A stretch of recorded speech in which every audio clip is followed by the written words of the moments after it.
সকালবেলায় এসে লন্ডনে পৌঁছাইছি। 13 বছর আগে এই লন্ডন ছেড়ে গেছিলাম। গ্রেপ্তার করে বাংলাদেশের কাছে হস্তান্তর করতে নোবেল বিজয়ী উনি যা করতেছেন তাই এই দেশটাকে সর্বশান্ত করে ছাড়বেন। এটা সরকার হতে পারে না। সরকারকে দেখে মানুষের বুক ফুলে উঠবে। তারা একদিন রাখলেও এটা বাংলাদেশের মানুষের প্রতি অন্যায় হবে। যারা বিপথে গেছে তাদেরকে পথে আনতে চায়। অবশেষে লন্ডন থেকে গ্রেপ্তার করলেন ব্যারিস্টার সুমনকে। ব্যারিস্টার সুমন দেশ থেকে পালিয়ে যেও রক্ষা পেল না। সম্মানিত ভিউয়ার্স, ব্যারিস্টার সুমন দেশ থেকে পালিয়ে যেও বড় বড় কথা বলতেছেন।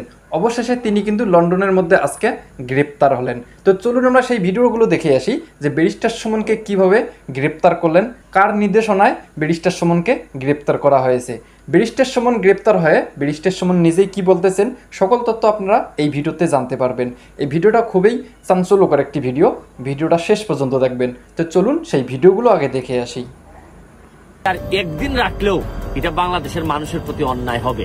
বঙ্গবন্ধুর সোনার বাংলা বানানোর পথে সবচেয়ে বড় অন্তরায় হয়ে দাঁড়াবে এই রকম একটা লোকরে পরবর্তীতে একদিনের জন্য যদি আপনারা তাকে অ্যারেস্ট করা দরকার, যত তাড়াতাড়ি সম্ভব তাকে অ্যারেস্ট করে তাকে বিচারের মুখোমুখি করা দরকার। ইউনূস সাহেব আমাদের যিনি নোবেল বিজয়ী উনি যা করতেছেন তাই এই দেশটাকে সর্বশান্ত করে ছাড়বেন। পদ্মা সেতুর বিরোধিতা করে উনি কিন্তু থেমে যান নাই। মাধ্যমে এই দেশটারে সারা দেশটারে কিভাবে লুটপাট করা যায়, কারণ উনি তো সুদের ব্যবসা করেন। নোবেল শান্তিতে পাইছেন সুদের ব্যবসা করে। এখন মুখে মুখে আমি জানি না যে সংশ্লিষ্ট মন্ত্রণালয় আপনারা জানেন না কেন যে এইগুলা মুখে মুখে হয়ে গেছে, এবং আপনারা যারা বাংলাদেশের যে আপনারা সব এক জায়গায় হয়ে এই সব মানুষকে যদি একটু ফিরাই আনতে পারেন, তাদেরকে যদি বিচারের আওতায় আনতে পারেন, তাইলে আপনাদের কথা আর কাজের সাথে মিল হবে। আর নাইলে আপনারা যে কাজ তার আমার জানা নেই। আমি এমন কোনো কিছু করি নাই যিনি আমার উপরে ক্ষুব্ধ হতে পারেন, কোনো বিহেভিয়ার বা কোনো আচরণ এরকম কিছু করি নাই। কাজে এটার থেকে মুক্তি পাওয়ার আমি তো কোনো রাস্তা দেখছি না। একজন একতরফাভাবে একটা ভীষণ ক্ষোভের মধ্যে থাকবেন। তাইলে এই যে আমাদের নোবেল বিজয়ী ইউনূস সাহেবের এরা কি ভাব শিষ্য আমাদের বিটিআরসিতে, তারা কি কোনোভাবে এটা কন্ট্রোল করতে পারেন না? একটাই প্রশ্ন, যদি আপনি একা এগুলো কন্ট্রোল করতে না পারেন তাহলে সারেন্ডার করেন। আমাকে বলা হয়েছে আমি গরিবের রক্তচোষা, সেটাও আপনারা গ্রহণ করেন নাই না। রাইকা মানুষকে ফ্রাস্ট্রেটেড বানায়েন না। আজকে সকালে ঘুম থেকে উঠেই এই ধরনের একটা নিউজ দেখলে নিজের দেশের ব্যাপারে আত্মতৃপ্তি আসে না। মনে হয় যে দেখেন এই দেশ, এই আমেরিকার মতো একটা দেশ, এরা নিজেরাও উন্নত, এবং কিভাবে এই টাকাটা যে আমেরিকাতে চলে আসছে এরা তো খুশি, এদের তো আর কোনো অসুবিধা নাই, টাকা তো আমেরিকার পেটে চলেই আসছে। আমি এই জন্য দাবি জানাবো, তরুণ প্রজন্মকে দাবি জানাবো, যার যে জায়গায় এই ধরনের অন্যায় খুঁজে পান এটা ভিডিওর মাধ্যমে যে বাসায় হোক রাস্তা রেখে আমাকে জানিয়েছে, ছাত্ররা আমাকে আহ্বান দিয়েছে, সেটাতে আমি সাড়া দিয়েছি। দেশবাসীর কাছে আমার আবেদন, আপনারা যদি আমার উপরে বিশ্বাস রাখেন যে এই জিনিসটা আমি বাংলাদেশে নিয়ে আসছিলাম, এখন অন্তত এরা মানুষের জন্য অন্তত কিছুটা হইলো মানুষের কম কষ্ট দিবে, মানুষের কাছ থেকে টাকা কম নিবে।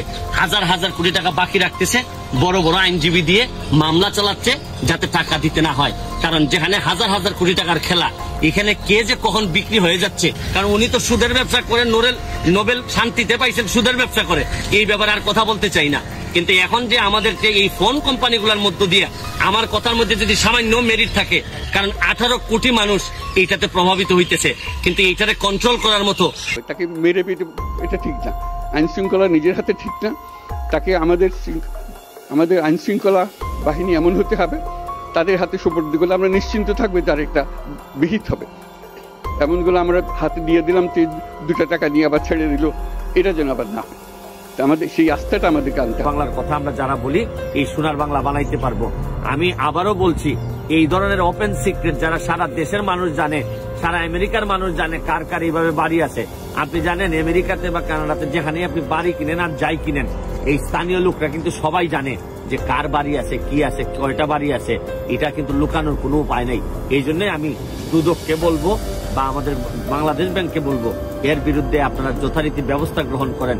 অনেক দেরি হয়ে যাবে নাইলে, কারণ এত মানুষের দীর্ঘ নিঃশ্বাস আপনারা কোনোদিন এটা ট্যাকেল দিতে পারবেন না। যে সরকার হবে সেই সরকার মানুষকে রক্ষা করবে, মানুষের আস্থাভাজন হবে। এটা কেউ জোর করে তাকে বলার জেনে আর ভালো আছে এটা না। সে নিজে নিজে বিশ্বাস করবে, সরকারি লোক দেখলে বলবে আমার লোক, আমাকে রক্ষা করার লোক।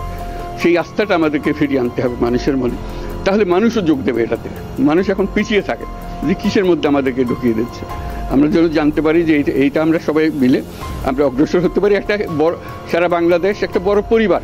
বারবার আমরা বলার পরও এরা শুনে না, এরা মামলাতে চলে যায়।